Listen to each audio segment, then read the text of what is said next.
দেশের জনপ্রিয় অভিনেতা জাহিদ হাসান এবং মডেল অভিনেত্রী সাদিয়া ইসলাম মৌ বাংলাদেশের বিনোদন অঙ্গনের অন্যতম আলোচিত দম্পতি। প্রেমের সম্পর্ক থেকে তাদের সংসার শুরু হয়েছিল ১৯৯৭ সালে। দীর্ঘ ২৭ বছরের দাম্পত্য জীবনে একসঙ্গে কাটিয়েছেন সুখ দুঃখ, গড়ে তুলেছেন ২ সন্তানের সুন্দর পরিবার।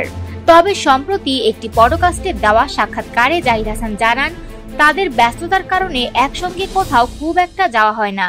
তিনি বলেন, আমরা ভালো আছি, কিন্তু আমার শুটিং শিডিউল এতটাই টাইট থাকে যে রাত পর্যন্ত কাজ করতে হয়, তাই হঠাৎ কোনো অনুষ্ঠানে যাওয়া প্রায় অসম্ভব হয়ে পড়ে। এমনকি আমার ভাইয়ের বিয়েতেও যেতে পারিনি শুটিং এর কারণে।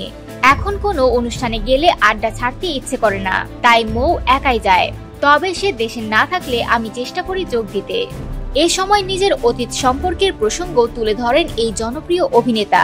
তিনি জানান, স্ত্রী মৌ সবকিছু জানেন এবং এ নিয়ে মাঝে মধ্যেই মজা করেন। জাহিদ হাসানের ভাষায়, একদিন মৌ হঠাৎ হাতে কিছু পুরনো চিঠি নিয়ে মজা করে বলল, এগুলো এভাবে ফেলে রাখো কেন, যত্ন করে রাখো।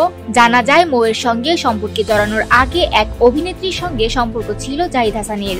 সেই সময় একাধিক নাটকে একসঙ্গে কাজ করলেও সম্পর্ক ভেঙে যাওয়ার পর আর কোনো কাজ বা যোগাযোগ হয়নি। তবে সাবেক প্রেমিকাকে নিয়ে কোনো নেতিবাচক মন্তব্য করতে নারাজ এই অভিনেতা।